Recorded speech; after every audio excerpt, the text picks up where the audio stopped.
Students, maths master corner में खुश आमदीद।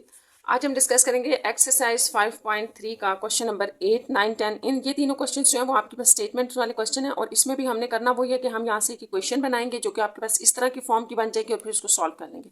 तो स्टार्ट करते हैं क्वेश्चन नंबर 8 से। जैसे क्वेश्चन नंबर 8 में है Kaleem can mow a lawn in 4 hours. Kaleem जो है वो एक लॉन में से घास काट रहा है, 4 आवर्स लगा रहा है। Moiz can move the same log in 5 years, जबकि मोइज जो है वो 5 आवर्स उसी लॉन पे लगाता है। ठीक है, how long would it take both of them. तो वो दोनों जो हैं वो दोनों अगर मिलकर काम करते हैं, ठीक है, तो वो कितना टाइम लगाएंगे ये आपने बताना है। हाउ लॉन्ग का मतलब है कि आपने यहाँ पर जो हाउ लॉन्ग है ना, इसका टाइम बताना है, टाइम पूछा जा रहा है। वर्क टुगेदर, वर्किंग टुगेदर, अगर वो इकट्ठा काम करते हैं तो मूव दी लॉन, लॉन को मूव करने के लिए। ठीक है, अब देखें यहाँ पर ये है कि हम इसको लिख लेते हैं कि क्वेश्चन नंबर 8 में आपको क्या क्या गिवन है। हम स्टेटमेंट से इसका जो है वो बना लेते हैं, इक्वेशन बना लेते हैं। सबसे पहली जो स्टेटमेंट हम लिख रहे हैं वो ये है कलीम टाइम लिख लेते हैं, टाइम टू मूव अलोन। तो ये कितना गिवन था हमें, कलीम लगाता है 4 आवर्स। ठीक है, अब जो नेक्स्ट हमने लिखना है कलीम वर्क रेट भी लिखना है। तो कलीम वर्क रेट क्या होगा, तो वर्क रेट आपके पास 1/4 बनेगा। सबसे पहले आप इस बात को समझ लें। देखिए, अगर आपने वर्क रेट फाइंड आउट करना हो ना, तो वो यहाँ हम 1/टाइम ले रहे हैं। 1 इसलिए कि लोन एक ही है। अगर आपके पास नंबर ऑफ लोन्स 2 हो 3 हो तो वो अकॉर्डिंग टू गिवन स्टेटमेंट होगा। आप यहाँ 3/t लिख लें, 2/t लिख लें, ये वो टाइम होगा जो उस लोन पर लगाया जा रहा है। ठीक है, कि कितनी देर तक वो उसको मूव किया जाता है। तो यहाँ पर जो हमारे पास कलीम का टाइम था वो 4 आवर था, और यहाँ हमने कलीम का जो वर्क रेट है वो चूंकि एक ही लोन पे उसने करना है तो 1/4 लिख दिया, यानी कि उसके टाइम को लिख दिया। आपने यही सेम चीज़ मोइस के लिए भी करनी है। तो अब अगर हम मोइस का लिखते हैं कि मोइस का टाइम लिख लें, तो टाइम टू मूव अलोन, तो उसका था हमारे पास 5 आवर्स। और इसी तरह से हमने मोइस का वर्क रेट भी लिखना है। तो वर्क रेट जैसे मैंने भी आपको समझाया कि 1/5 आ जाएगा।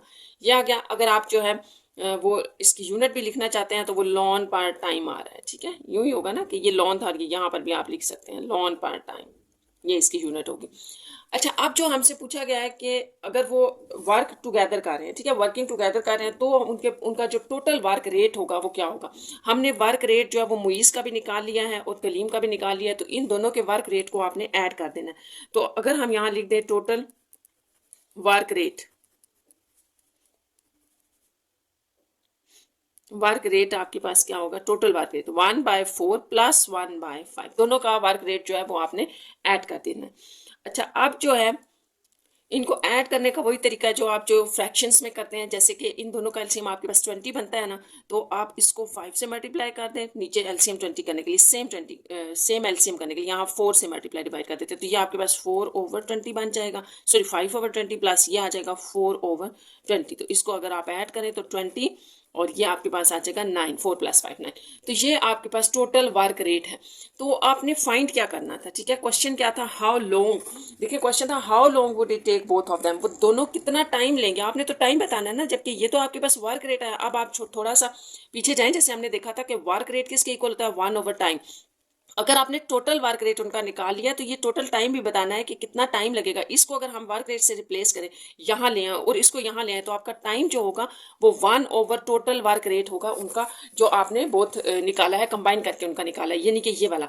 तो इस तरह हमारे पास जो टाइम आ जाएगा वो किसके इक्वल होगा, 1/, यहाँ पर आप इसको टोटल वर्क रेट कह सकते हैं। ठीक है, ये टोटल वर्क रेट है, तो यहाँ पर आप लिखते हैं टोटल वर्क रेट जो है वो, और 1 divided by total work rate क्या था, 9/20। और आपको पता है कि ये रेसिप्रोकल हो जाएगा 20/9।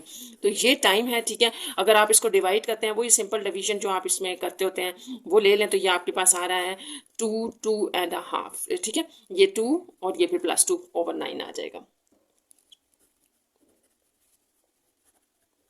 आवर्स। ये वो टोटल टाइम है जो दोनों अगर मिलकर मूव करेंगे तो इतना टाइम लगाएंगे। ठीक है, ये आपके पास 2 आवर्स हैं और ये प्लस मिनट्स है। 2 डिवाइडेड बाय 9 कर दें तो जो चीज़ आती है वो आपके पास मिनट्स कहलाती है। वैसे यहाँ तक भी ठीक है, ये इसका आंसर है। नेक्स्ट हम देख लेते हैं क्वेश्चन नंबर 9 में क्या है। तो क्वेश्चन नंबर 9 की स्टूडेंट स्टेटमेंट देखें। क्वेश्चन नंबर 9 है आपका, you have an 8-point mixture of paint that is made up of the equal amount of yellow paint and blue paint. तो सबसे पहले तो आपने स्टूडेंट्स याद रखना है एक चीज़, यहाँ तक आपने स्टेटमेंट को रीड करना है। आपको गिवन क्या है कि 8 पॉइंट मिक्सचर है, ठीक है। ये पॉइंट आपने याद रखना है, ये एक यूनिट है। आपके पास 8 पॉइंट मिक्सचर है एक पेंट का, और उसमें वो 8 पॉइंट जो बना हुआ है वो कैसे बना हुआ है, येलो और ब्लू पेंट को मिक्स करके 8 पॉइंट बना हुआ है, ठीक है। और इक्वल अमाउंट है ना, इक्वल अमाउंट, तो इसका मतलब है कि ये 4 + 4 हो जाएगा। इसको हम सारा जो है वो लिखेंगे भी। अच्छा, नेक्स्ट आपका जो सेकंड पार्ट है क्वेश्चन का, उसको देखिए। To create a certain shade of green, आप यही शेड बनाना चाहते हैं जो ऑलरेडी बना हुआ है, येलो और ब्लू को मिला के ग्रीन शेड बना हुआ है। You need a paint mixture that is 80% yellow. अब आपने इस तरह का पेंट मिक्सचर आपको चाहिए जिसमें 80% येलो, यानी कि ये जो 8 पॉइंट आपने बनाया हुआ है, अगर इस मिक्सचर को आप बढ़ा रहे हैं और वो इस तरह से बढ़ाएं कि उसमें 80% येलो कलर आ रहा हो, जबकि यहाँ पे पहले क्या था, आपके पास 4 + 4 था, सेम अमाउंट थी।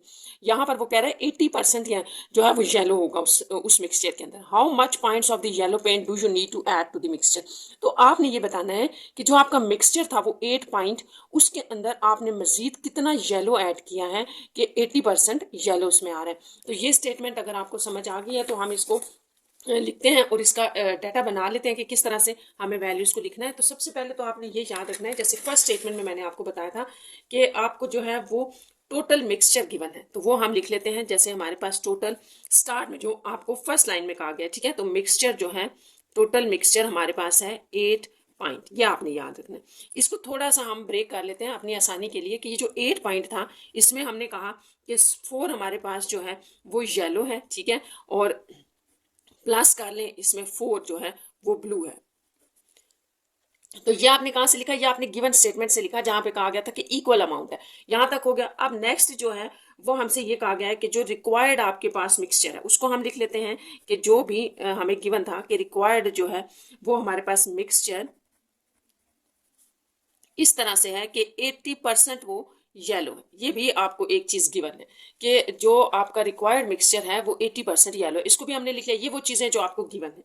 तो यहाँ पर हम थोड़ा सा बना लेते हैं कि हमें फाइंड आउट क्या करना है। लेट रिक्वायर्ड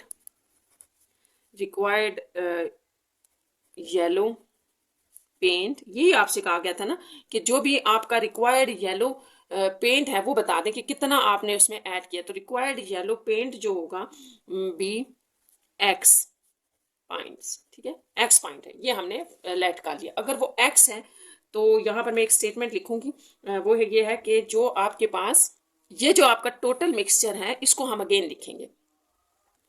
बस आपने यहाँ एक बात याद रखनी है कि जो टोटल मिक्सचर था वो आपका 8 पॉइंट्स था, ठीक है। जब आपने ये स्टेटमेंट लिखी ना कि आप उसमें कुछ येलो पॉइंट्स और ऐड कर रहे हैं, तो अब आपने याद रखना है कि जो आपका टोटल मिक्सचर है वो चेंज हो गया है, ठीक है। वो कितना हो गया, 8 + x पॉइंट्स हो गए, ठीक है, क्योंकि अब हमने इसमें x जो है वो कुछ येलो अमाउंट और ऐड किया, और यही हमने फाइंड आउट करनी है कि कितना हम येलो और डाल रहे हैं। एक तो ये आपकी स्टेटमेंट होगी। अब आपने एक और चीज देखनी है कि जो आपके पास टोटल येलो है वो भी तो चेंज हो गया ना, तो उसको भी लिख लें कि जो आपका टोटल येलो होगा वो भी आपके पास चेंज हो गया। वो पहले 4 था इसमें, अब उसमें जो हम एक्स अमाउंट डाल रहे हैं तो वो भी इसमें शामिल होगी, ये भी आ गया, ठीक है। अब वो जो 80% वाली स्टेटमेंट है उसको आपने यूज करना है। वो हम कैसे यूज करेंगे, तो जैसे आपको गिवन है उसको देखें हम कैसे लिखते हैं कि जो आपके पास 80% येलो है, इसको मैंने इस तरह से लिखा है कि थोड़ा सा आप इसको इस तरह देखें कि इसको बैक पे अगर आप देखें तो मैंने लिखा है कि हमारे पास येलो ये था टोटल 8 पॉइंट प्लस एक्स में से, और मल्टीप्लाई अगर 100 करें तो ये 80% बनता है। अगर आपको ये बात नहीं समझ आई तो आप इसको बड़ा आसानी से इधर एक एग्जाम्पल से समझ सकते हैं कि लेट सपोज अगर आप कहते हैं कि हमारे 80% मार्क्स हैं, ठीक है, अभी आपने सिर्फ परसेंटेज में अपने मार्क्स बताए 80%, तो अगर आपसे पूछा जाए कि ये आ कैसे रहे हैं, कहाँ से आपने 80% बताए हैं, तो फिर आप बताते हैं ना कि लेट सपोज आपने कहा मेरे 800 मार्क्स हैं आउट ऑफ 1000 इंटू 100 करने से ये 80% हमारा रिजल्ट बनता है। यानी कि ये जो आप 80% अपने मार्क्स बता रहे हैं वो बेसिकली इस तरह सॉल्व करके आप निकाल के बता रहे होते हैं कि जो आपकी ऑप्टेन है टोटल में से और फिर मल्टीप्लाई 100। तो यहाँ हमने सेम यही करना है कि 80% येलो अगर आप बता रहे हैं ना, तो फिर आपको बैक पे देखना पड़ेगा कि येलो की बात करें ना, तो फिर येलो का आपको देखना पड़ेगा कि येलो कितना है उस मिक्सचर में, तो वो हमने लिख दिया था कि टोटल येलो इतना आ रहा है, ठीक है। और टोटल कितना था मिक्सचर वो भी हमने लिख दिया था ऊपर के टोटल मिक्सचर कितना है उसको मल्टीप्लाई 100 करने से ये। अगर आपको ये बात समझ आ गई है तो बड़ा आसान है, यहाँ से आगे आपने इस स्टेटमेंट को इस सॉरी इक्वेशन को सॉल्व करना है और आपका क्वेश्चन एक्स आ जाएगा और ये कंप्लीट हो जाएगा। जैसे यहाँ पर हम अगर इसको यूं ही लिख लें, ठीक है, सबसे पहले, और यहाँ आपके पास 80 लिखा हुआ था ना, तो ये 100 आप इस तरफ ला के डिवाइड कर दें। अब इसको सॉल्व करते हैं हम। तो ये आपके पास 0.8 आएगा। क्रॉस मल्टीप्लिकेशन करें, ये यहीं रहने दें और यहाँ पर 0.8 इंटू 8 प्लस एक्स आ जाएगा। इस सारे को सॉल्व कर लेते हैं, ये आ जाएगा 4 प्लस एक्स और ये आपके पास मल्टीप्लाई होकर आ जाएगा। इसको सॉल्व करते हैं तो ये मेरे पास आ रहा है 8.8 को अगर आप 8 से मल्टीप्लाई करते हैं तो आपने भी देख लेना है 6.4 आ रहा है। आगे हमारे पास ये 0.8x आ रहा है। जैसे कि हम x फाइंड आउट कर रहे हैं तो ये आप कांस्टेंट इस तरफ ले आए, -6.4 कर लें, ठीक है, और ये वैल्यू उधर ले जाएं x की, तो 0.8x माइनस x कर लें, ठीक है। अब आपने इन दोनों को माइनस करना है तो ये आपके पास इस तरह से आ जाएगा थोड़ा सा कि 4 में से जब आप माइनस कर रहे हैं, चलिए इसको दोबारा लिख लेते हैं फिर सॉल्व करते हैं। -x था तो ये आपके पास माइनस में आंसर आ जाएगा। यहाँ -2.4 लिख लें और ये भी माइनस में आ रहा है तो -0.2x, ये माइनस माइनस कैंसिल, x आपके पास 2.4 और 0.2 आ रहा है और आप इसको कह सकते हैं x, इसको आप डिवाइड कर लें, ठीक है। डिवीजन से हमारे पास ये आ रहा है 12 पॉइंट्स। तो ये आपने याद रखना है कि हम जो येलो कलर उसमें ऐड कर रहे हैं वो 12 पॉइंट्स है, बस ये यहाँ पर इसका आंसर है। नेक्स्ट हमारा लास्ट क्वेश्चन है, क्वेश्चन नंबर 10, वो भी हम देखते हैं क्या स्टेटमेंट पढ़ लें। Kar takes 9 hour longer to build a wall than it take Wasi. अच्छा, यहाँ पर एक वॉल की बात हो रही है कि एक दीवार बनाई जा रही है। वकार टेक 9 आवर्स लॉन्गर, वकार 9 आवर्स ज़्यादा ले रहा है वसी से, जबकि वसी का टाइम यहाँ पर नहीं है, ये भी याद रखना। तो हम इसको लेट कर लेंगे, इसको हम ले लेंगे x। अगर ये x आवर्स ले रहा है तो वकार जाहिर है 9 + x आवर्स ले रहा होगा। तो ये एक स्टेटमेंट में से आपको थोड़ा सा रिजल्ट आ रहा है। इफ़ दे वर्क टुगेदर, अगर वो इकट्ठे काम करते हैं, they can build the wall in 20 hours, और दोनों जो है वो मिलकर 20 आवर्स में उसको कंप्लीट करते हैं। How long would it take each working alone. तो आपने ये बताना है कि अगर वो इंडिविजुअली अलग अलग काम करें तो वो दोनों अलग अलग कितना टाइम लेंगे, ठीक है, to build the wall, same wall को बिल्ड करने के लिए। तो आप इस क्वेश्चन को क्वेश्चन नंबर 8 से कंपेयर कर सकते हैं। थोड़ा सा उल्टा है, ये बिल्कुल सेम उसी तरह से है। वहां पर आपको दोनों का अलग अलग टाइम दिया गया था और कंबाइंड टाइम पूछा गया था, यहाँ आपको कंबाइंड टाइम दिया गया है और दोनों का अलग अलग टाइम पूछा गया। तो ये भी बहुत आसान सा, बिल्कुल सेम उसी तरह से हम स्टेटमेंट में से क्वेश्चन अपना बनाते हैं और फिर इसको सॉल्व करते हैं। तो स्टार्ट करते हैं, देखिए इसकी स्टेटमेंट आपके पास क्या होगी। अब यहाँ से हम स्टार्ट करते हैं। जैसे फर्स्ट लाइन में आपको कहा गया था कि वकार टेक्स 9 आवर्स, तो वसी का हमारे पास नहीं था, तो वहीं से हम स्टार्ट करें कि लेट वसी टेक टाइम, ठीक है, कितना टाइम ले रहा है वो हमारे पास नहीं है तो हमने उसको x आवर्स कह दिया, ठीक है। और वकार्स टाइम भी लिख लेते हैं।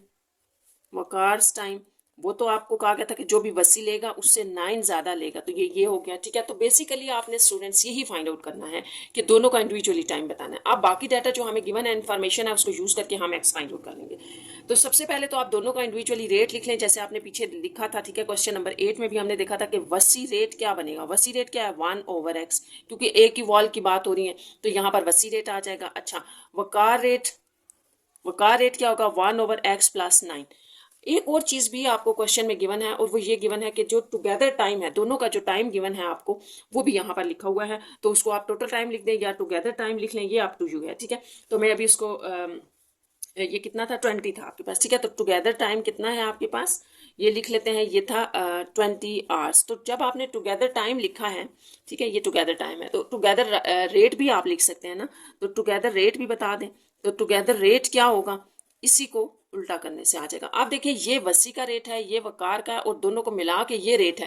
तो यहाँ से आपके पास एक इक्वेशन बन सकती है कि हम अगर वसी के रेट में वकार का रेट ऐड करें तो टोटल रेट ये है, ठीक है। ये आपको सारा जो है वो गिवन में से हम लिख रहे हैं, ये गिवन से आ रहा है। तो ये अब आप इस इक्वेशन को अगर सॉल्व कर लें, एक्स निकालें, तो एक्स बेसिकली आपके पास इंडिविजुअली टाइम था वसी का और फिर हम वकार के लिए 9 ऐड कर देंगे। तो बस ये आपके पास एक इक्वेशन बन गया, इसको आपने सॉल्व करना है, बड़ा आसान है। यहाँ पर आपके पास ये जो दो वैल्यूज बन रही हैं एलसीएम और इसमें ये 20 भी है, तो आप ऐसे करें कि सारी वैल्यूज को जो है इनसे मल्टीप्लाई कर दें। ये एक्स आपके पास यहाँ जो एलसीएम बनता है ना, एलसीएम उसको देख लें, एक्स + 9 और 20 ये सारा बनता है। तो इसी से आपने हर वैल्यू को मल्टीप्लाई करना है।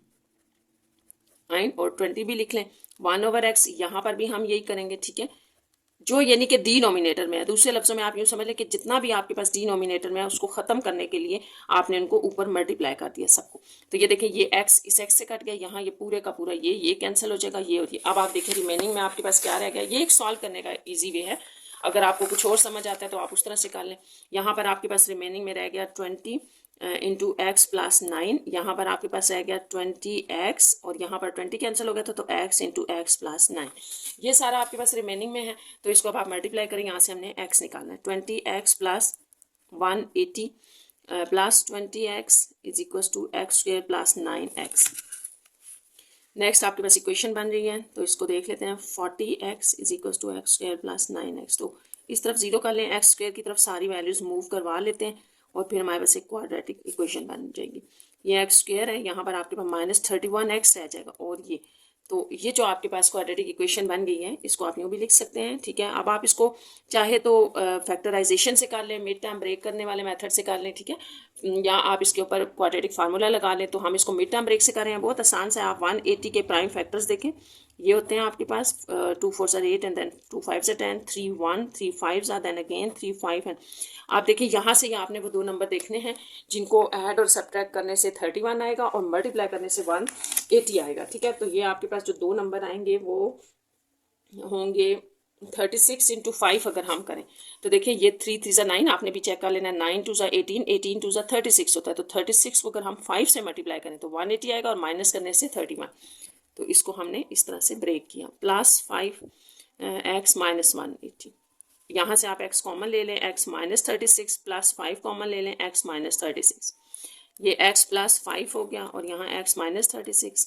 अच्छा, यहाँ से आपके पास दो वैल्यूज आ जाएंगी, x माइनस 36 इक्वल टू 0। आप x माइनस 5 है और x इज इक्वल टू 36। अच्छा, आपने याद रखना कि आप आर्स देख रहे हैं, x क्या है आपके पास, आर्स है ना, टाइम है बेसिकली। वसी ने जो टाइम लिया है ये वो है, तो टाइम नेगेटिव में तो नहीं होता, इसको करेंगे आप निगलेक्ट, ठीक है।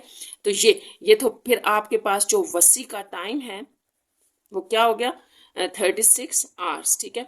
और जो वकार का होगा टाइम, वकार्स टाइम, वो होगा 36 प्लस 9, क्योंकि हमने x प्लस 9 कहा था ना उसको, तो ये 36 प्लस 9 हो जाएगा। तो ये हो जाएगा आपके पास 45 आवर्स। तो इस तरह से ये आपके पास इन दोनों का इंडिविजुअली टाइम आ गया और यहाँ पर ये आपकी एक्सरसाइज 5.3 भी कंप्लीट हो गई है। Take care students.